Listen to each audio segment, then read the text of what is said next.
સત્યના શિખર ન્યૂઝ હું છું પાયલ બામણિયા તો જોઈએ મોરબીમાં આવેલ જૂના કુંભારવાડા વિસ્તારમાં મેલડી માતાના મંદિરે દર વર્ષેની જેમ આ વર્ષે પણ નવરાત્રી ગરબીનું આયોજન કરવામાં આવે છે।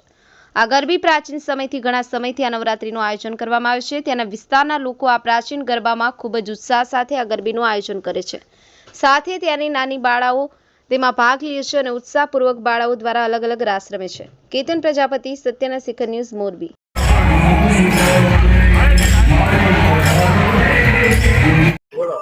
મારું નામ સંજયભાઈ પ્રજાપતિ છે। આ ગરબી મેલડી મંડળ ગરબી મંડળ છે। અહીંયા 200 વર્ષ જૂની પ્રાચીન ગરબી છે। એનું એડ્રેસ છે વિસીપરા કુંભારવાડાની અંદર રાણી નોમને દિવસે